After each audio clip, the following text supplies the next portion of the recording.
बुकवाईज with विशालमध्ये आपलं स्वागत आहे.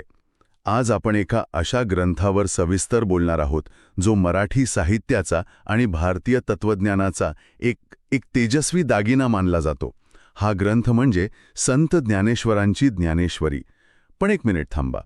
ज्ञानेश्वरी म्हटलं की अनेकांना वाटतं, अरे देवा, हे काहीतरी खूप अवघड, खूप जुनं आणि फक्त आध्यात्मिक लोकांसाठी असणारं पुस्तक आहे. आणि हाच सर्वात मोठा गैरसमज आहे. ज्ञानेश्वरी हे फक्त एक पुस्तक नाही, ते एक विचार आहे, एक प्रवाह आहे.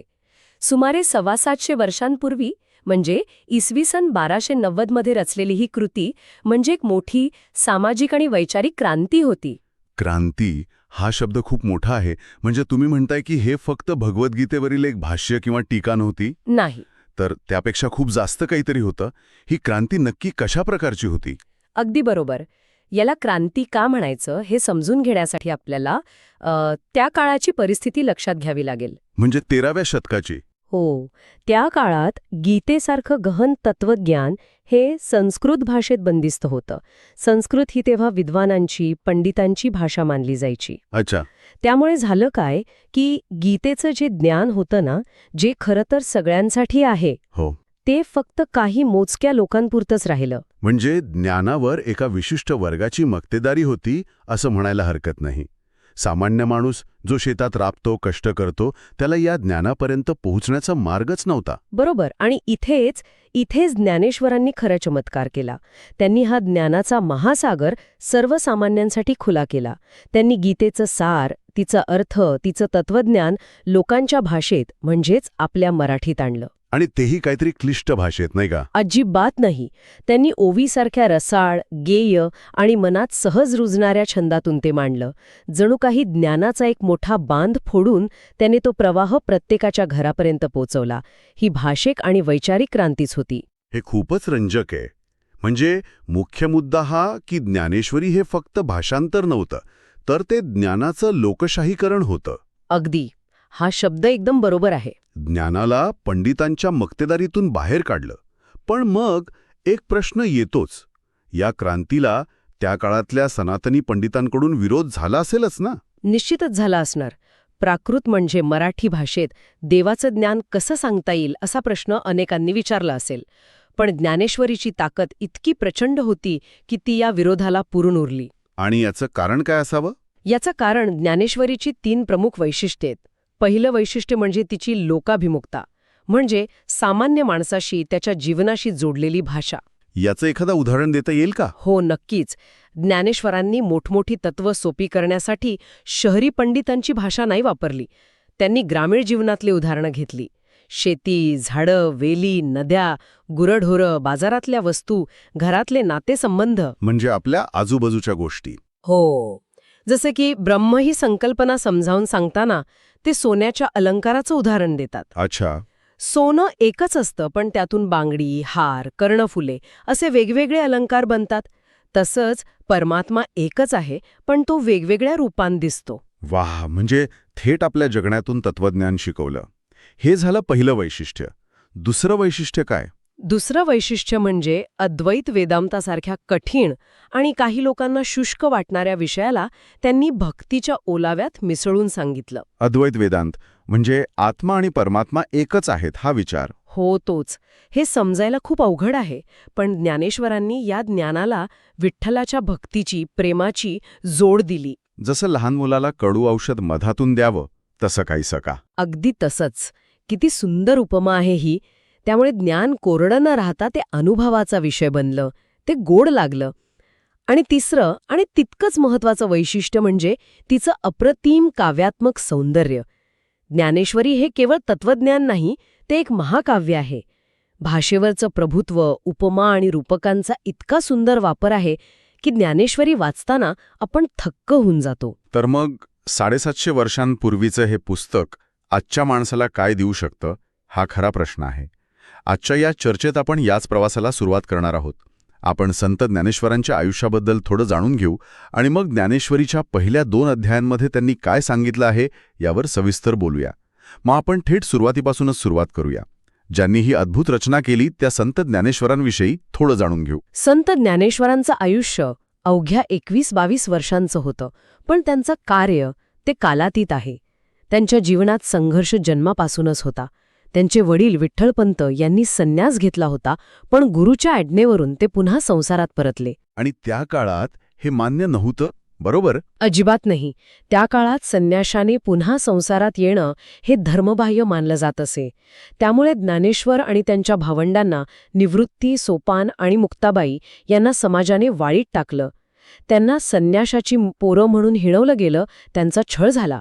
मला एक प्रश्न पडतो की एवढ्या लहान वयात इतकं दुःख, सामाजिक बहिष्कार आणि अपमान सोसून त्यांच्या लिखाणात कटुता का नाही आली? उलट पसायदाणासारखी विश्वकल्याणाची भाषा कशी आली? हाच तर त्यांच्या मोठेपणाचा पुरावा आहे. सामान्य माणूस अशा परिस्थितीत कडवट झाला असता, द्वेष करू लागला असता, पण ज्ञानेश्वरांनी त्या दुःखाला करुणेत बदललं. कदाचित त्यांना इतरांचं दुःख अधिक तीव्रतेने समजू लागलं. म्हणूनच त्यांच्या लेखनातून करुणा, समता आणि विश्वबंधुत्वाची भावना सतत व्यक्त होते. पसायदाणाचं उदाहरण तर खूपच बोलकं आहे. हो, त्यात ते फक्त स्वतःसाठी नाही, तर जे खाडांची व्यंकटी सांडो, म्हणजे दुष्टांमधला दुष्टपणा नाहीसा होऊ दे, असं संपूर्ण विश्वासाठी मागतात.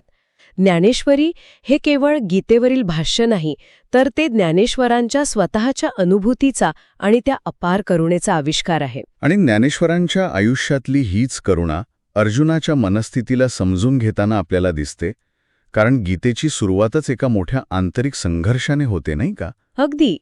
गीतेचा पहिला अध्याय आहे अर्जुन विषादयोग. विषाद म्हणजे दुःख. कुरुक्षेत्राच्या युद्धभूमीवर अर्जुन, जो एक महापराक्रमी योद्धा आहे, तो आपल्याच आप्तस्वकीयांना, गुरुजनांना, पितामहांना समोर शत्रू म्हणून पाहतो आणि त्याचं मन खचून जातं. तो शस्त्र खाली ठेवतो. हो, आणि ज्ञानेश्वर अर्जुनाच्या या अवस्थेकडे केवळ एका योद्ध्याच्या दुर्बलतेच्या रूपात पाहत नाहीत. मग ते याकडे कसे पाहतात? मला वाटतं हा तर आपल्या सगळ्यांचाच प्रश्न आहे. युद्धभूमी जरी नसली तरी रोजच्या आयुष्यात असे प्रसंग येतातच. नोकरीत नैतिकता विरुद्ध टार्गेट, कुटुंबात कर्तव्य विरुद्ध वैयक्तिक इच्छा. अशावेळी काय करावं हेच कळत नाही. तुम्ही अगदी योग्य मुद्दा मांडला. ज्ञानेश्वर अर्जुनाच्या स्थितीला प्रत्येक मानवाच्या आंतरिक संघर्षाचं प्रतीक मांडतात. प्रत्येकाच्या आयुष्यात एक कुरुक्षेत्र असतंच. अर्जुनाची लक्षणं काय होती? तो म्हणतो, माझ्या हातून गांडीव धनुष्य पडत आहे, शरीर थरथरत आहे, मन गोंधळले आहे. हा गोंधळ आपलाच गोंधळ आहे. बरोबर. पण ज्ञानेश्वर या विषादाला किंवा दुःखाला कमजोरी मानत नाहीत. कमजोरी मानत नाहीत हे जरा विचित्र वाटते. हो, त्यांच्या मते हा विषाद संवेदनशीलतेचं लक्षण आहे आणि आत्मचिंतनाची सुरुवात आहे. जोपर्यंत माणूस आतून अस्वस्थ होत नाही, प्रश्नांकित होत नाही, तोपर्यंत तो सत्याच्या शोधाला लागत नाही. खरे? जो आयुष्यात सुखी आणि समाधानी आहे, त्याला मी कोण, माझं कर्तव्य काय, जगण्याचा अर्थ काय, असे प्रश्न पडत नाहीत. अर्जुनाच्या मनात हे मूलभूत प्रश्न निर्माण झाले. हा विषाद म्हणूनच महत्वाचा आहे, कारण तो ज्ञानाचं पहिलं पाऊल आहे. ठीक आहे, विषाद ही ज्ञानाची पहिली पायरी आहे हे मान्य. पण नुसतं दुःख करत बसणं, कर्तव्यापासून पळून जाणं, हा पळपुटेपणा नाही का? बरोबर. आणि हाच ज्ञानेश्वरांचा पुढचा महत्वाचा संदेश आहे. विषाद आवश्यक आहे, पण तो शेवट नाही, ती सुरुवात आहे. अर्जुनाला वाटतं की आपल्या माणसांना मारण्यापेक्षा मी भिक्षा मागून जगेन, युद्ध न करणं म्हणजे अहिंसा. पण ज्ञानेश्वर सांगतात की कौरवांनी अन्याय केला आहे, अधर्म केला आहे. आणि अशा अन्यायाविरुद्ध उभं न राहणं हीच खरी हिंसा आहे. अगदी. त्यामुळे कर्तव्यापासून पळ काढणं हा खरा धर्म नाही. पहिला अध्याय अर्जुनाच्या याच गोंधळात संपतो. मग या गोंधळातून, या निराशेच्या गर्तेतून बाहेर पडण्याचा मार्ग काय? दुसऱ्या अध्यायातून ज्ञानाचा मार्ग कसा सुरू होतो? आणि श्रीकृष्णाला शरण जातो. तो म्हणतो, मी तुझा शिष्य आहे, मला योग्य मार्ग दाखव. हाच तो महत्वाचा क्षण आहे. जोपर्यंत आपल्याला वाटतं की मला सगळं कळतं, तोपर्यंत आपल्याला कोणी काही शिकवू शकत नाही. अहंकार गळून पडल्याशिवाय, शिष्यत्व स्वीकारल्याशिवाय ज्ञान मिळत नाही, हे ज्ञानेश्वरी इथे सांगतात. अर्जुनाचा अहंकार गळून पडतो आणि मगच श्रीकृष्ण बोलायला सुरुवात करतात. आणि मग श्रीकृष्ण त्याला जे पहिलं आणि सर्वात महत्वाचं ज्ञान देतात, ते आहे आत्म्याच्या अमरत्वाचं. हो, दुसऱ्या अध्यायाचा, किंबहुना संपूर्ण गीतेचा आणि ज्ञानेश्वरीचा हाच आत्मा आहे. श्रीकृष्ण सांगतात, अर्जुना, तू ज्यांच्यासाठी शोक करत आहेस ते आणि तू आपण सर्व आधीही होतो, आताही आहोत आणि पुढेही असू. ते सांगतात की देह नाशवंत आहे, पण आत्मा अविनाशी आहे. जन्म मृत्यू हे देहाचे धर्म आहेत, आत्म्याचे नाहीत. बरोबर. आत्मा कधी जन्मत नाही आणि मरतही नाही. आणि हे समजावून सांगण्यासाठी ज्ञानेश्वरांनी ती प्रसिद्ध उपमा वापरली आहे, जसे माणूस जुने कपडे काढून नवे कपडे घालतो. तसे आत्मा जुना देह सोडून नवा देह धारण करतो. अगदी. ही उपमा इतकी सोपी आणि प्रभावी आहे की आत्म्याचा अमरत्वाची कठीण संकल्पना थेट मनात उतरते. कपडे बदलले म्हणून आपण बदलत नाही, त्याचप्रमाणे शरीर बदललं तरी आतला आत्मा तोच राहतो. म्हणजे मृत्यूची भीती अज्ञानातून येते. हो, ज्याने स्वतःला हे शरीर समजलं त्याला मृत्यूची भीती वाटते. पण ज्याने स्वतःला आत्मा म्हणून ओळखलं त्याला मृत्यू म्हणजे केवळ एक बदल वाटतो, एका खोलीतून दुसऱ्या खोलीत जाण्यासारखा. हे सगळं ज्ञान मिळून व्हायचं काय आहे? तर स्थितप्रज्ञ व्हायचंय. दुसऱ्या अध्यायात हा एक खूप महत्वाचा शब्द येतो. हा शब्द ऐकायला खूप मोठा वाटतो, पण सोप्या भाषेत याचा अर्थ काय? ज्ञानेश्वर याकडे कसं पाहतात? ज्ञानेश्वर अशा माणसाला जीवनाचा राजा म्हणतात. स्थितप्रज्ञ म्हणजे स्थिर आहे प्रज्ञ ज्याची तो. सोप्या भाषेत सांगायचं तर अशी व्यक्ती जी सुखदुःख, लाभहानी, स्तुती निंदा यांसारख्या द्वंद्वांमध्ये आपला मानसिक समतोल ढळू देत नाही. म्हणजे आपल्या भावनांचा रिमोट कंट्रोल दुसऱ्याच्या हातात न देता स्वतःकडे ठेवणं. पण हे खरंच शक्य आहे का? हेच तर गीतेचं ध्येय आहे. समजा तुमची लॉटरी लागली किंवा प्रमोशन मिळालं तरी तुम्ही हवेत जात नाही, आणि समजा काही नुकसान झालं तरी तुम्ही पूर्ण खचून जात नाही.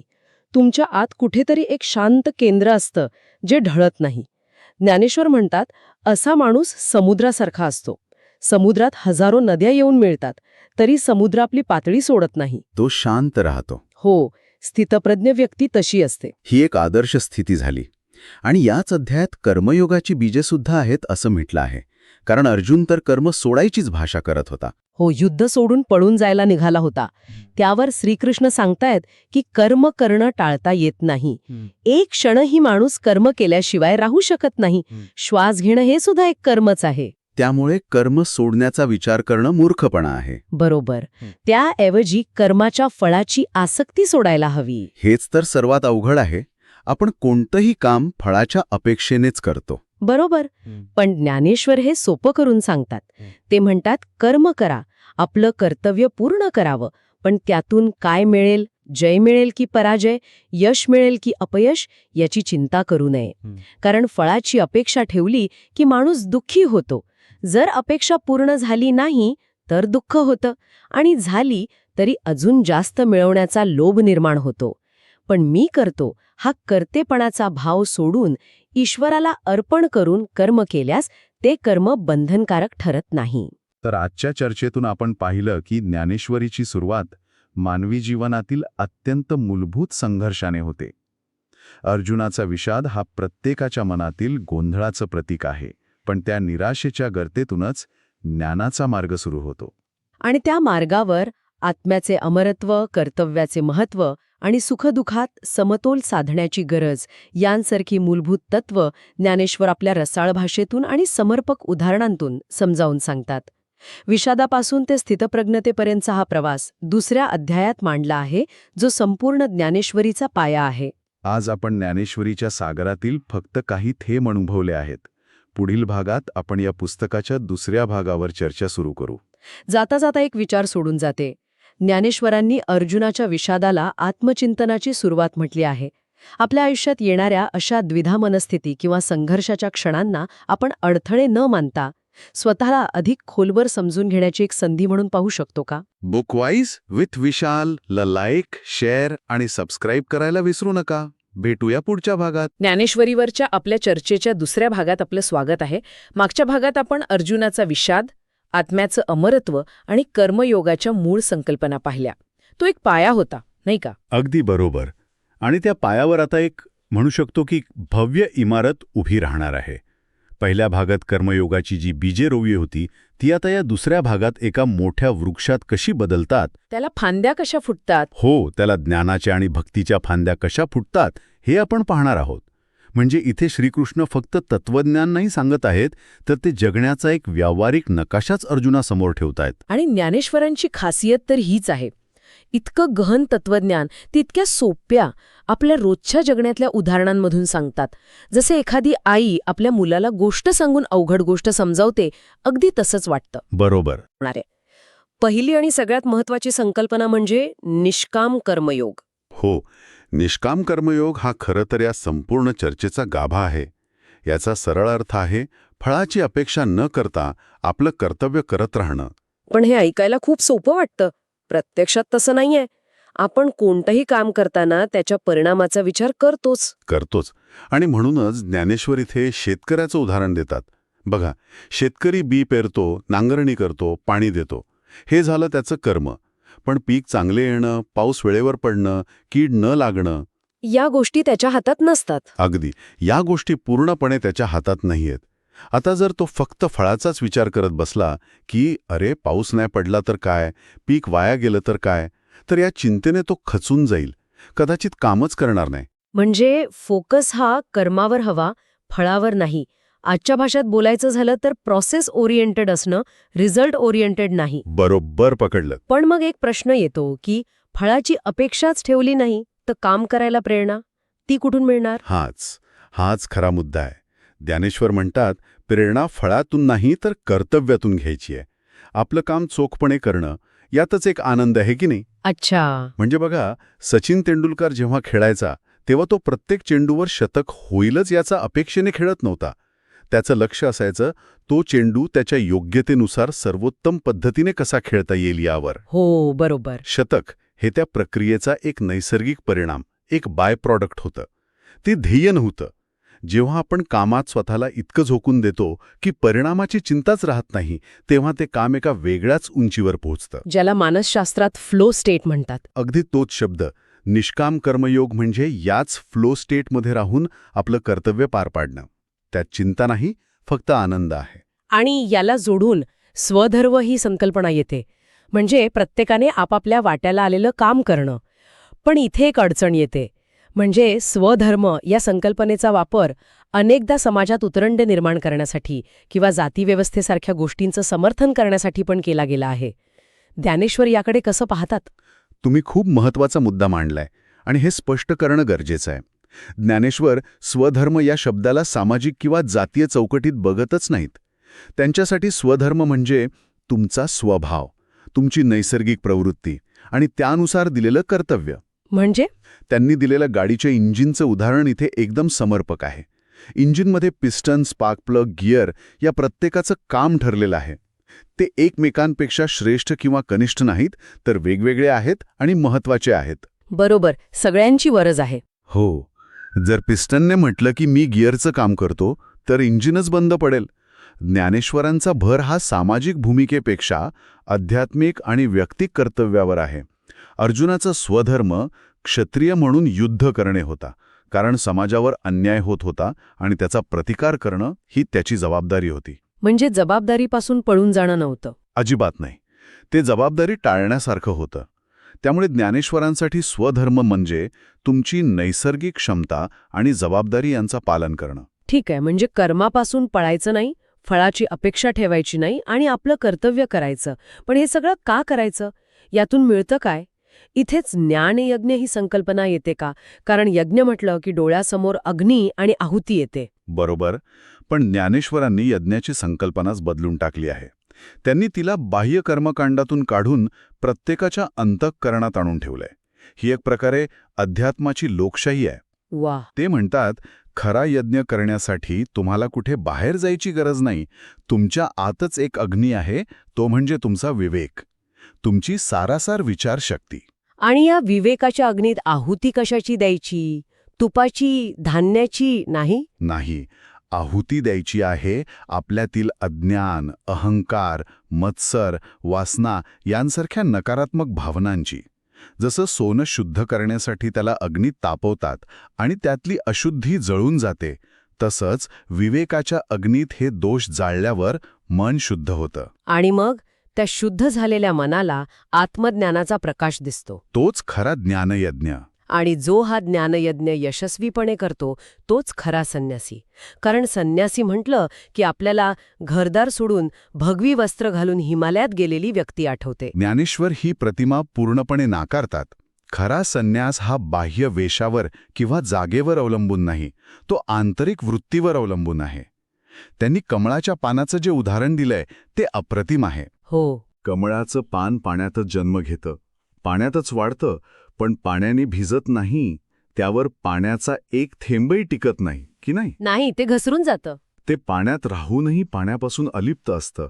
तसंच जो माणूस संसारात राहून आपली सगळी कर्तव्य पार पाडूनही आसक्ती, मोह आणि मी माझेपणा यापासून मनाने अलिप्त राहतो, तोच खरा संन्यासी. पण हे व्यवहारात खूप कठीण वाटतं. म्हणजे रोजच्या जीवनातल्या समस्या, नाती, कामाचं प्रेशर या सगळ्यात कमळाच्या पानासारखं अलिप्त कसं राहायचं? ज्ञानेश्वर सांगतात की ही एका दिवसात साधणारी गोष्ट नाही, हा एक सराव आहे.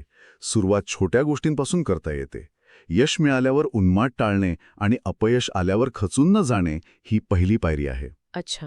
प्रत्येक गोष्टीत मी केलं हा अहंकार न आणता माझ्याकडून घडलं ही भावना ठेवणे ही दुसरी पायरी. हळूहळू सरावाने ही अलिप्तता साधता येते. तर यात संकल्पनांचा विस्तार करत आपण अर्जुनाच्या मनातील गोंधळ ते त्याला झालेल्या अद्भुत विश्वरूप दर्शनापर्यंतचा प्रवास पाहणार आहोत. चला तर मग या प्रवासाला सुरुवात करूया. 3ऱ्या अध्यायात अर्जुनाच्या मनात एक स्वाभाविक गोंधळ निर्माण झाला आहे. तो म्हणतो, एकीकडे तुम्ही ज्ञानाला श्रेष्ठ म्हणता आणि दुसरीकडे मला युद्धासारख्या भयंकर कर्मात ढकलता आहात. हे गोंधळात टाकणार आहे. आणि हा प्रश्न अगदी योग्य आहे. यावर श्रीकृष्ण एक मूलभूत सत्य सांगतात. कर्म टाळताच येत नाही. माणूस एक क्षणी कर्म केल्याशिवाय राहूच शकत नाही. हो, आपण शांत बसलो तरी श्वास घेणं, विचार करणं हे चालूच असतं. अगदी. पापण्यांची उघडझाप होते. हे सर्व कर्मच आहे. त्यामुळे मी कर्म करणार नाही हा पर्यायच उपलब्ध नाही. प्रश्न कर्म करायचं की नाही हा नाहीये. प्रश्न ते कसं करायचं हा आहे. आणि इथेच ज्ञानेश्वर तो व्यावहारिक मुद्दा मांडतात की कर्म सोडणं शक्य नाही, पण कर्माला चिकटलेली आसक्ती म्हणजे फळाची अपेक्षा सोडणं शक्य आहे. बरोबर. आणि यालाच त्यांनी स्वधर्माची जोड दिली आहे. ज्ञानेश्वर स्पष्ट म्हणतात, दुसऱ्याचा धर्म कितीही श्रेष्ठ किंवा सोपा वाटला तरी स्वतःचा धर्म सोडू नये. प्रसंगी स्वधर्म पाळताना मृत्यू आला तरी तो श्रेयस्कर. अर्जुनासाठी क्षत्रिय म्हणून अन्यायाविरुद्ध उभं राहणं हा त्याचा स्वधर्म होता. हो, आणि त्यातून पळ काढणं म्हणजे कर्तव्यापासून दूर जाणं होतं. यातून संदेश हाच आहे की आपल्या वाटेला आलेली जबाबदारी टाकू नका, ती पूर्ण निष्ठेने पार पाडा. ठीक आहे, म्हणजे कर्म करायलाच हवं आणि तेही निष्काम बुद्धीने. पण मग पुढचा स्वाभाविक प्रश्न येतो की हे कर्म कुणासाठी करायचं? इथे 4थ्या अध्यायात श्रीकृष्ण स्वतःच्या अवताराचं कारण सांगतात का? अगदी. तुम्ही बरोबर धागा पकडला. श्रीकृष्ण म्हणतात, जेव्हा जेव्हा धर्माची हानी होते आणि अधर्म वाढतो तेव्हा सज्जनांचं रक्षण करण्यासाठी मी अवतार घेतो. पण ज्ञानेश्वर याला एका वेगळ्याच उंचीवर नेतात. हो, ते म्हणतात, बाहेर जसा कृष्णाचा अवतार होतो तसाच प्रत्येकाच्या आतही एक अवतार होत असतो. जेव्हा आपल्या मनात विवेकाचा उदय होतो आणि अज्ञानाचा अंधार दूर होतो, तो क्षण म्हणजे आपल्या आत झालेला ईश्वरी अवतारच आहे. ज्ञानाचा उदय होणं हाच खरा अवतार. आणि याच अध्यायात आपण सुरुवातीला चर्चा केलेला ज्ञानयज्ञ विस्ताराने येतो. यज्ञ म्हणजे अग्नीत तूप धान्य अर्पण करणं नव्हे. नाही, खरा यज्ञ म्हणजे विवेकाच्या अग्नीत आपल्यातील अज्ञान, अहंकार आणि वासना यांची आहुती देणे. जसं यज्ञात टाकलेली वस्तू जळून भस्म होते आणि वातावरण शुद्ध होतं, तसं विवेकाच्या अग्नीत आपले दोष जळून जातात आणि आपलं अंतःकरण शुद्ध होतं. आणि या आंतरिक शुद्धीकरणातूनच आत्मज्ञानाची प्राप्ती होते. बरोबर. पण तरीही अर्जुनाचा गोंधळ संपलेला नाहीये. 5व्या अध्यायात तो पुन्हा विचारतो, कर्मयोग श्रेष्ठ की कर्मसन्यास? म्हणजे कर्म करत राहणं चांगलं की कर्म सोडून देणं? या 2 मार्गांमध्ये तो अडकला आहे. आणि श्रीकृष्ण त्याला सांगतात की हे 2 वेगळे मार्ग नाहीचत, तर एकाच सत्याच्या 2 बाजू आहेत. ज्ञानेश्वर हे अधिक सोपं करून सांगतात. एक आहे बाह्य संन्यास, म्हणजे क्रिया, कर्म सोडून देणे. आणि दुसरा आहे आंतरिक संन्यास, म्हणजे कर्माच्या फळाची आणि मी करता आहे या भावनेची आसक्ती सोडणे. ज्ञानेश्वर म्हणतात, बाह्य संन्यास फोल आहे. खरा संन्यासी तोच जो संसारात राहून सर्व कर्म करूनही मनाने अलिप्त असतो. ज्याला यश अपयशाने फरक पडत नाही. हो, तोच खरा योगी, तोच खरा संन्यासी. हे सगळं ऐकल्यावर असं वाटतं की या सर्वांचं केंद्र आहे मन. मनाला ताब्यात ठेवलं तर हे सगळं शक्य आहे. 6व्या अध्यायात याच मनावर नियंत्रण मिळवण्याबद्दल म्हणजे ध्यान योगाबद्दल सविस्तर चर्चा आहे. ज्ञानेश्वरांनी मनाला वेडं घोडं म्हटलं आहे. अगदी समर्पक उपमा आहे ती. हे घोडं सतत सैरभैर पळत असतं. त्याला लगाम घालणं गरजेचं आहे. ज्ञानेश्वर म्हणतात की हे मन आपलं मित्रही आहे आणि शत्रूही. दोन्ही. हो, ज्याने मनाला जिंकलं त्याला ते मित्रासारखं योग्य मार्ग दाखवतं. पण ज्याचं मन स्वतःच्या ताब्यात नाही, त्याला स्वतःचंच मन शत्रूसारखं वाटतं. ध्यानातून काय साधायचं आहे? तर समत्व. समत्व म्हणजे सुख आणि दुःख, मान आणि अपमान. सोनं आणि माती या सगळ्यांकडे समान नजरेने पाहण्याची वृत्ती. ज्याला हे साधलं तो योगी ईश्वराच्या अत्यंत जवळ पोहोचतो, कारण मग त्याला बाह्य घटना विचलित करू शकत नाहीत. ठीक आहे, म्हणजे मनावर नियंत्रण मिळवून समत्व साधायचं. पण हे मन एकाग्र करायचं कुठे? याचं लक्ष कुठे केंद्रित करायचं? इथेच 7व्या अध्यायात श्रीकृष्ण स्वतःच्या खऱ्या स्वरूपाबद्दल सांगतात का? ईश्वर म्हणजे कोण या प्रश्नाचं उत्तर देतात. बरोबर. आत्तापर्यंत साधनेबद्दल बोलल्यावर आता साध्याबद्दल म्हणजे ईश्वराबद्दल चर्चा सुरू होते. आणि ज्ञानेश्वर इथे क्रांतिकारी विचार मांडतात. ईश्वर म्हणजे स्वर्गात कुठेतरी दूर बसलेली व्यक्ती नाही. ते म्हणतात ईश्वर कणाकणात भरलेला आहे. म्हणजे सगळीकडे. सगळीकडे. पृथ्वी, पाणी, अग्नी, वायू, आकाश, तसेच मन, बुद्धी आणि अहंकार ही सर्व ईश्वराचीच रूपं आहेत. पाण्यातील गोडवा, सूर्यातील तेज, फुलातील सुगंध हे सर्व ईश्वरच आहे. आपल्याला फक्त ते पाहण्याची दृष्टी हवी. आणि याच संदर्भात 4 प्रकारच्या भक्तांचा उल्लेख येतो. हे वर्गीकरण खूप रंजक आहे. हो, आणि यातली गंमत म्हणजे श्रीकृष्ण कोणालाही कमी लेखत नाहीत. ही एक शिडी आहे. पहिली पायरी आहे आर्त, म्हणजे दुःखात संकटात देवाची आठवण करणारे. दुसरी आहे जिज्ञासू, म्हणजे देवाबद्दल, सत्याबद्दल जाणून घेण्याची तीव्र इच्छा असणारे. तिसरी आहे अर्थार्थी, म्हणजे सुख, संपत्ती, यश अशा भौतिक गोष्टींची मागणी करणारे. आणि चौथी आणि सर्वोच्च पायरी आहे ज्ञानी, ज्याला देवाकडून काहीही नको आहे, जो फक्त शुद्ध प्रेमाने देवाशी एकरूप झाला आहे. श्रीकृष्ण ज्ञानी भक्ताला सर्वश्रेष्ठ म्हणतात, कारण तो देवाशी कोणताही व्यवहार करत नाही. पण बाकीचे तिन्ही भक्त महत्वाचे आहेत, कारण त्यांचा प्रवास सुरू झाला आहे. 8व्या अध्यायात मृत्यूसारख्या गंभीर विषयावर चर्चा आहे. असं म्हणतात की मृत्यूच्या वेळी देवाचं स्मरण केलं तर मोक्ष मिळतो. पण हे खरंच इतकं सोपं आहे का? नाही. ज्ञानेश्वर इथे एक सुंदर दृष्टांत देतात. जसा साचा तयार होतो तशी मूर्ती बनते, तसा आयुष्याचा अभ्यास मरणाचा मार्ग ठरवतो. वा, म्हणजे याचा अर्थ आयुष्यभर आपण ज्या गोष्टींचा ध्यास घेतो, ज्या गोष्टींचा सतत विचार करतो, तेच विचार मृत्यूच्या वेळी आपल्या मनात येतात. ज्याने आयुष्यभर फक्त पैसा, संपत्ती आणि द्वेष यांचाच विचार केला, त्याला मरणाच्या क्षणी अचानक देव कसा आठवणार? बरोबर. त्यामुळे मृत्यूच्या क्षणाची तयारी ही आयुष्यभर करायची असते. आयुष्यभर मन देवाशी जोडलेलं असेल तर मरणाच्या क्षणीही तेच स्मरण स्वाभाविकपणे राहील. 9वा अध्याय तर भक्तीचा उत्कर्ष मानला जातो. इथे श्रीकृष्ण सांगतात की त्यांची भक्ती सर्वांसाठी खुली आहे, त्यासाठी कोणतीही अट नाही. हो, हा अध्याय म्हणजे भक्तीचा राजमार्ग आहे. ज्ञानेश्वर इथे भक्तीचं अत्यंत कोमल आणि सुंदर रूप मांडतात. ते म्हणतात, देवाला मोठमोठे यज्ञ, दानधर्म किंवा अवघड कर्मकांड नकोत. त्याला हवा आहे फक्त निर्मळ भाव. म्हणजे प्रेमाने दिलेलं काहीही चालतं. अगदी प्रेमाने आणि शुद्ध भावनेने अर्पण केलेलं एक फूल, पान, पाणी किंवा फळसुद्धा तो तितक्याच आनंदाने स्वीकारतो. इथे महत्वाची आहे ती देण्यामागची भावना, अर्पण केलेली वस्तू नाही. भक्ती ही इतकी सोपी आणि सरळ आहे. 10व्या अध्यायात ईश्वराच्या विभूती म्हणजे त्याची महान रूपं सांगितली आहेत. श्रीकृष्ण म्हणतात, पर्वतांमध्ये मी हिमालय आहे, नद्यांमध्ये गंगा आहे, वीरांमध्ये अर्जुन आहे. याचा नेमका अर्थ काय घ्यायचा? याचा अर्थ शब्दशान घ्यायचा नाही. यामागचा संदेश असा आहे की जगात जिथे जिथे आपल्याला श्रेष्ठता, सौंदर्य, शक्ती किंवा महानता दिसते, तिथे तिथे ईश्वराचा अंश आहे हे ओळखावं. अच्छा. हिमालयाची भव्यता, गंगेची पवित्रता, अर्जुनाचं शौर्य हे सर्व ईश्वरी शक्तीचेच आविष्कार आहेत.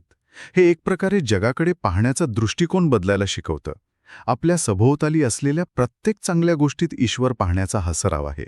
आणि मग येतो 11वा अध्याय, जो या संपूर्ण चर्चेचा कळस आहे. अर्जुनाच्या विनंतीवरून श्रीकृष्ण त्याला आपलं विराट विश्वरूप दाखवतात. हे दर्शन ते कसं होतं? ज्ञानेश्वर या रूपाचं वर्णन करताना शब्दांची अक्षरशः उधळण करतात. ते म्हणतात की अर्जुनाला दिसतं की श्रीकृष्णाला हजारो तोंड, हजारो डोळे, हजारो हात आहेत. संपूर्ण विश्व, सर्व देव, दानव, ऋषी, भूत, वर्तमान, भविष्य सगळं काही एकाच रूपात. हो, हे सगळं त्या एकाच रूपात सामावलेलं आहे. हे रूप एकाच वेळी भयानक आहे, कारण त्यात संपूर्ण विश्वाचा संहार दिसतो आहे, आणि अद्भुत सुंदर आहे, कारण त्यातच नवनिर्मितीचा प्रवाहही दिसतो आहे. या अद्भुत आणि तितक्याच भयावह दर्शनाचा अर्जुनावर काय परिणाम होतो? त्याचं सगळं तत्वज्ञान, सगळे प्रश्न कुठे जातात? त्याचा अहंकार, त्याचा मीपणा पूर्णपणे गळून पडतो. त्याला जाणीव होते की मी युद्ध करणार, मी भीष्मांना मारणार, हे सगळं खोटं आहे. तो करता नाहीच, तर या विराट शक्तीच्या हातातील एक निमित्त मात्र आहे. करता करविता तोच आहे. हो, निर्माण करणारा आणि संहार करणारा तोच आहे. ही जाणीव झाल्यावर त्याचा सगळा संभ्रम, सगळं दुःख नाहीसं होतं. त्याची दृष्टीच बदलते आणि तो पूर्ण शरणागतीने युद्धासाठी तयार होतो. तर आजच्या या चर्चेत आपण अर्जुनाच्या मनातील गोंधळापासून सुरुवात करून कर्मयोग, ज्ञानयोग, ध्यानयोग आणि भक्तियोगाच्या मार्गावरून प्रवास करत त्या अद्भुत विश्वरूप दर्शनापर्यंत पोचलो. या संपूर्ण प्रवासातून एक गोष्ट अगदी स्पष्ट होते. ज्ञानेश्वरी हा केवळ एक तात्विक किंवा धार्मिक ग्रंथ नाही. आसक्ती सोडून आपलं कर्तव्य करत सर्वांभूती ईश्वर पाहून या जगात राहूनही जगाच्या पलीकडे कसं पाहता येतं, हे शिकवणारा एक व्यावहारिक मार्गदर्शक आहे. ज्ञानेश्वरांनी सांगितलं की श्रेष्ठता जिथे दिसते तिथे ईश्वर आहे. यावर आपण सर्वजण विचार करू शकतो.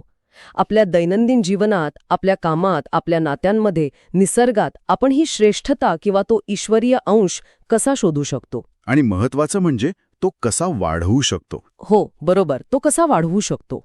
पुढच्या भागात आपण ज्ञानेश्वरीच्या शेवटच्या आणि तितक्याच महत्वाच्या भागावर चर्चा करणार आहोत. आजची ही चर्चा आवडली असेल तर बुकवाईज विथ विशाल ला लाईक, शेअर आणि सबस्क्राईब करायला विसरू नका. नमस्कार.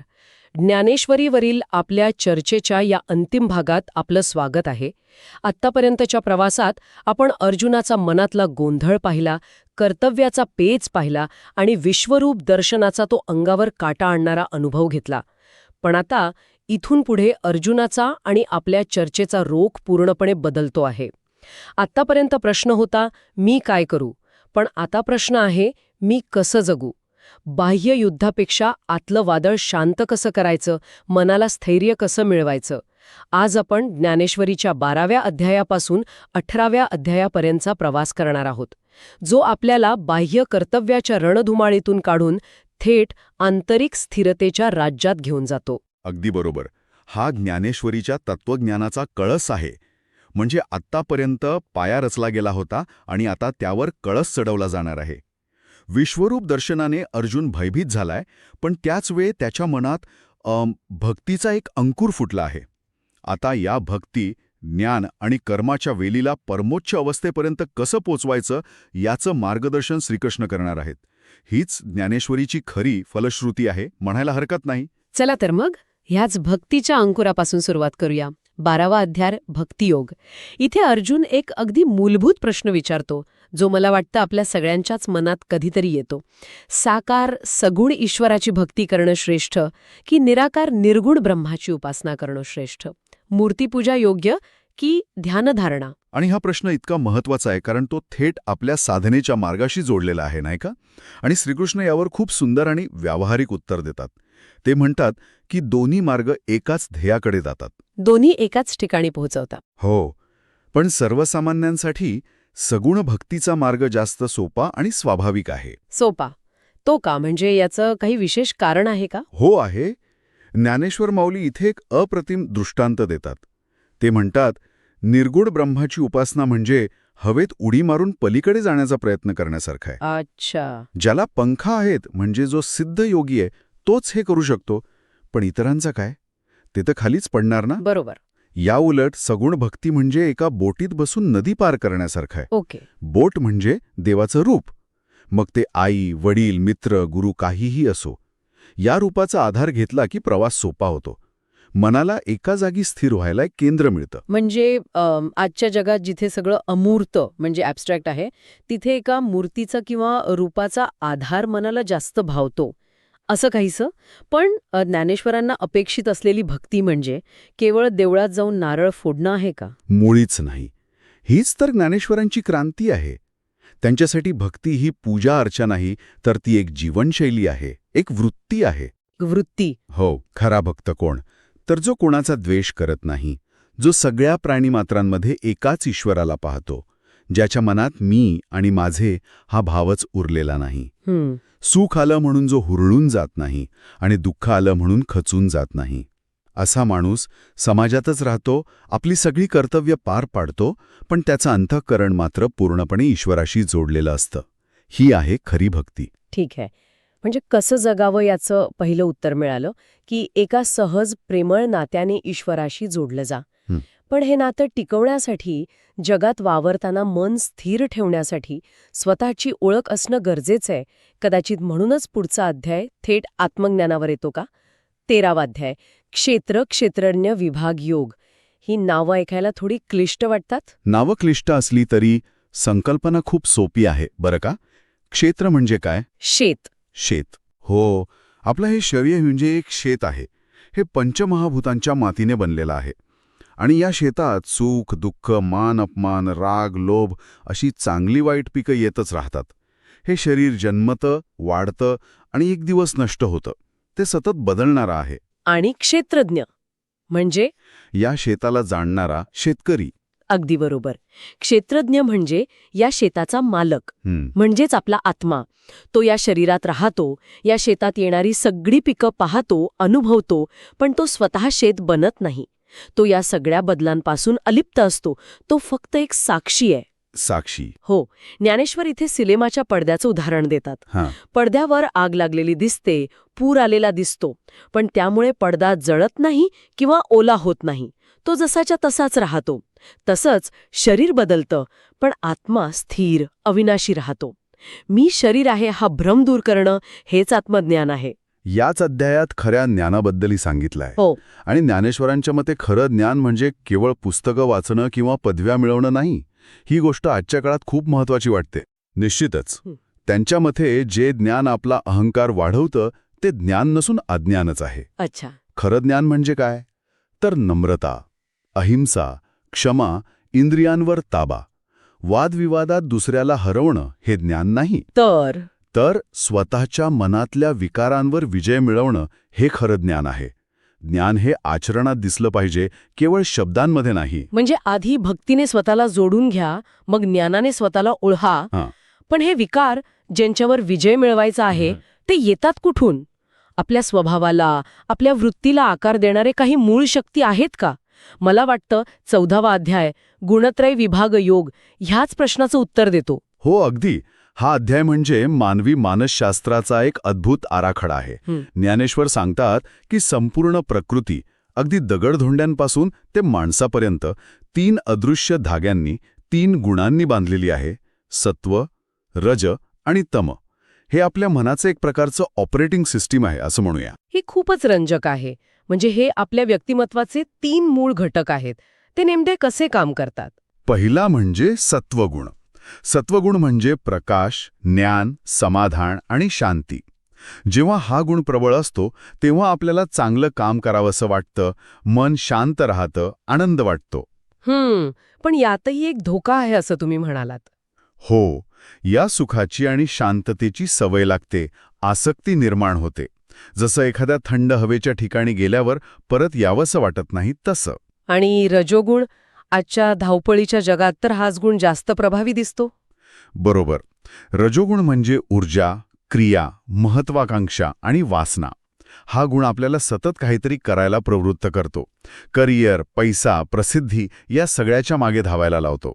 पण यासोबतच तो लोभ, अशांती आणि स्पर्धाही निर्माण करतो. म्हणजे ज्याला आपण बर्नआउट म्हणतो, तो याच रजोगुणाच्या अतिरेकाचा परिणाम आहे का? अगदी. सतत धावणं पण कुठे पोचतोय हेच न कळणं हे रजोगुणाचं लक्षण आहे. आणि तिसरा तमोगुण. नावावरूनच तो नकारात्मक वाटतो. हो, तमोगुण म्हणजे अंधार, अज्ञान, आळस आणि भ्रम. हा गुण माणसाची विचारशक्तीच नष्ट करतो, त्याला कर्तव्यापासून परावृत्त करतो, झोप, आळस आणि चुकीच्या गोष्टींमध्ये आनंद मानायला लावतो. अच्छा. आपण ज्याला ॲपॅथी किंवा नैराश्य म्हणतो ते या तमोगुणाचं प्राबल्य आहे. म्हणजे आपण स्वतःला कितीही स्वतंत्र समजत असलो तरी कळत नकळत आपण या 3 गुणांच्या कठपुतळ्या आहोत. कधी सत्व नाचवतं, कधी रज, तर कधी तम. यातून बाहेर पडण्याचा मार्ग काय? अगदी तसंच. आणि खरा योगी तोच जो या तिन्ही गुणांच्या पलीकडे जातो. त्याला गुणातीत म्हणतात. सुख आलं तरी तो हुरळून जात नाही, कारण त्याला माहिती आहे की हा सत्वगुणाचा खेळ आहे. महत्वाकांक्षा जागृत झाली तरी तो वाहवत जात नाही, कारण त्याला रजोगुणाची ओळख आहे. आणि संकट आलं तरी तो खचून जात नाही, कारण तो तमोगुणाला ओळखतो. म्हणजे तो फक्त साक्षी बनून राहतो. हो, तो केवळ साक्षी बनून या तिन्ही गुणांचा खेळ पाहतो. हीच मुक्तीची पहिली पायरी आहे. हे सगळं समजून घेताना मला वाटतंय की आपण एका मोठ्या गुंत्यात अडकलो आहोत. संसार, शरीर, हे 3 गुण, या सगळ्याची एक मोठी गुंतागुंतीची रचना आहे. आणि मला वाटतं 15वा अध्याय, पुरुषोत्तम योग, याच रचनेचं एक धक्कादायक चित्र आपल्यासमोर ठेवतो. संसाराची तुलना एका उलट्या झाडाशी केली आहे. हे रूपक खूपच गहन आणि विचित्र वाटतं. हो, हे मुद्दामच धक्कादायक रूपक वापरले आहे. ज्ञानेश्वर म्हणतात, हा संसार एका अश्वत्थ वृक्षासारखा आहे, पण तो उलटा आहे. त्याची मुळं वर आकाशात आहेत आणि फांद्या खाली जमिनीवर पसरल्या आहेत. उलटा वृक्ष, याचा अर्थ काय? म्हणजे आपली सगळी समजच उलटी आहे असं म्हणायचंय का त्यांना? बरोबर, ते हेच सुचवत आहेत. या झाडाची मुळं वर आहेत, म्हणजे याचा मूळ स्रोत जो ईश्वर आहे तो वर आहे, अदृश्य आहे. आणि त्याच्या फांद्या म्हणजे हे जग, नातीगोती, व्यवहार, हे सगळं खाली पसरलेलं आहे. अज्ञानरूपी पाण्यावर हा वृक्ष वाढतो. आणि आपण फांद्यांनाच खरं जग समजतो. हो, आणि मुळाला विसरून जातो. मग या संसाररूपी वृक्षाला तोडायचं कसं? या गुंत्यातून बाहेर कसं पडायचं? ज्ञानेश्वर म्हणतात, या वृक्षाला वैराग्याच्या धारदार शस्त्राने तोडायचं. वैराग्य म्हणजे घरदार सोडून पळून जाणं? नाही. वैराग्य म्हणजे आसक्ती सोडणं. जगात राहा, पण जगात गुंतू नका. काय महत्वाचं आहे म्हणजे मूळ, आणि काय नाशवंत आहे म्हणजे फांद्या, हे विवेकाने ओळखून आसक्ती तोडायची. ज्ञानेश्वर म्हणतात, ज्याने संसाराचा मूळ प्रश्नच ओळखला त्याने अर्धे उत्तर मिळवले. या अध्यायात क्षर म्हणजे नाशवंत देह, अक्षर म्हणजे अविनाशी आत्मा, आणि या दोघांच्याही पलीकडे असलेला पुरुषोत्तम म्हणजेच ईश्वर, ही संकल्पना स्पष्ट केली आहे. ठीक आहे. म्हणजे हे वैराग्याचं शस्त्र वापरून आसक्ती तोडायची असेल तर ते शस्त्र वापरणाऱ्यामध्ये काही विशिष्ट गुण असायला हवेत. तो माणूस कसा असावा? मला वाटतं 16वा अध्याय, दैवासूर संपद विभाग योग, याच प्रकारच्या माणसाचं चित्र रेखाटतो. तो माणसाच्या 2 मूलभूत प्रवृत्तींचीच चर्चा करतो, दैवी आणि आसुरी. हो, इथे मानसशास्त्राचा पुढचा टप्पा सुरू होतो. श्रीकृष्ण इथे 2 प्रकारच्या स्वभावांची, 2 प्रकारच्या संपत्तींची यादीच देतात. दैवी संपत्ती आणि आसुरी संपत्ती. बरोबर. आणि या केवळ पौराणिक कथांमधल्या देव आणि राक्षस नाहीत, तर या आपल्या आतल्याच प्रवृत्ती आहेत. हो ना? अगदी. दैवी गुण म्हणजे काय? तर निर्भयता, मनाची शुद्धता, ज्ञान मिळवण्याची इच्छा, दान, दया, क्षमा, सत्य, अहंकार नसणे, ही सगळी दैवी संपत्ती आहे, जी माणसाला मुक्तीकडे, आनंदाकडे घेऊन जाते. या उलट आसुरी संपत्ती म्हणजे दंभ, गर्व, अफाट क्रोध, कठोरपणा आणि अज्ञान. आसुरी वृत्तीचा माणूस म्हणतो, हे जग खोटं आहे, इथे ईश्वर वगैरे काही नाही, मीच सर्वश्रेष्ठ आहे, माझ्या इच्छेनुसारच सगळं घडलं पाहिजे. ही वृत्ती तर विनाशाकडेच नेणारी वाटते. नक्कीच. ही वृत्ती माणसाला दुःखाच्या आणि विनाशाच्या गर्तेत ढकलते. ज्ञानेश्वर इथे कोणताही आडपडदा न ठेवता स्पष्ट सांगतात की आपण यापैकी कोणता मार्ग निवडायचा हे आपल्याच हातात आहे. आणि आपण कोणता मार्ग निवडतो हे बहुधा आपल्या श्रद्धेवर अवलंबून असतं. 17व्या अध्यायात श्रद्धेबद्दल चर्चा आहे. माणूस जसा श्रद्धावान तसाच तो बनतो. हे वाक्य खूप महत्वाचं वाटतं. नक्कीच. कारण आपली श्रद्धाच आपलं व्यक्तिमत्व, आपलं चारित्र्य आणि आपलं भविष्य घडवते. पण ज्ञानेश्वर सांगतात की श्रद्धेचेही 3 प्रकार आहेत जे पुन्हा त्या 3 गुणांशी जोडलेले आहेत. म्हणजे सात्विक, राजस आणि तामस श्रद्धा. बरोबर. सात्विक श्रद्धा ही शास्त्र, विवेक आणि चांगल्या मूल्यांवर आधारलेली असते. राजश्रद्धा ही फळाच्या अपेक्षेने म्हणजे काहीतरी मिळवण्यासाठी केली जाते. मी हा नवस बोलेन म्हणजे माझं अमुक काम होईल असं काहीसं. हो, ही राजश्रद्धा आहे. आणि तामसश्रद्धा म्हणजे अज्ञान, भीती आणि अंधश्रद्धेवर आधारलेली श्रद्धा. ज्ञानेश्वर इथे अंधश्रद्धेवर अत्यंत कठोर टीका करतात आणि विवेकयुक्त श्रद्धेचं महत्त्व पटवून देतात. तर आत्तापर्यंतचा प्रवास पाहिला तर भक्तीने सुरुवात करून, ज्ञानाने स्वतःला ओळखून, 3 गुणांचा खेळ समजून, वैराग्याने आसक्ती तोडून आणि दैवी गुण व सात्विक श्रद्धा निवडून आपण एका निर्णायक टप्प्यावर आलो आहोत. आता आपण पोहोचलो आहोत शेवटच्या आणि सर्वात महत्त्वाच्या अध्यायाकडे. 18वा अध्याय, मोक्ष संन्यास योग. हा जणू काही संपूर्ण ज्ञानेश्वरीचा, गीतेचा सार आहे. हो, हा समारोपाचा अध्याय आहे. इथे कर्म, ज्ञान आणि भक्ती यांचा त्रिवेणी संगम होतो. ज्ञानेश्वर इथे संन्यास आणि त्याग या शब्दांचा खरा अर्थ उलगडून सांगतात. लोकांना वाटतं संन्यास म्हणजे कर्म सोडून देणं, कामधंदा सोडून देणं. पण श्रीकृष्ण म्हणतात हा खरा संन्यास नाही. मग खरा संन्यास म्हणजे काय? खरा संन्यास म्हणजे कर्माच्या फळाची अपेक्षा सोडणं आणि हे कर्म मी करतोय हा अहंकार सोडणं. अच्छा. आपलं काम चोखपणे करायचं, पण त्याच्या परिणामाची चिंता करायची नाही. फळ मिळालं तर आनंद मानायचा नाही आणि नाही मिळालं तर दुःख करायचं नाही. ही वृत्ती म्हणजे खरा संन्यास. कर्तव्य करणं सोडायचं नाही का, कर्तव्याचा अहंकार सोडायचा आहे. अगदी बरोबर. आणि इथेच श्रीकृष्ण अर्जुनाला तो अंतिम उपदेश देतात जो संपूर्ण गीतेचं सार मानला जातो.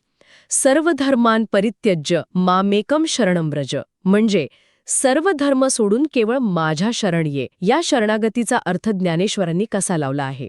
याचा अर्थ आपली सगळी कर्तव्य सोडून फक्त देवाचं नाव घेत बसायचं असं आहे का? मुळीच नाही. ज्ञानेश्वर म्हणतात सर्व धर्म सोडून म्हणजे स्वतःच्या वाटेला आलेलं कर्तव्य किंवा जबाबदारी सोडून नव्हे, तर हे माझं कर्तव्य, ते त्याचं कर्तव्य या भेदाच्या पलीकडे जाऊन सर्व अहंकार, सर्व भीती आणि मी करता आहे हा भ्रम सोडून ईश्वरावर संपूर्ण विश्वास ठेवणं हीच खरी शरणागती आहे. जसं एखादं लहान मूल आईवर पूर्णपणे विसंबून असतं तसं. हो, अगदी तसंच. स्वतःला ईश्वरावर सोपवून देणं.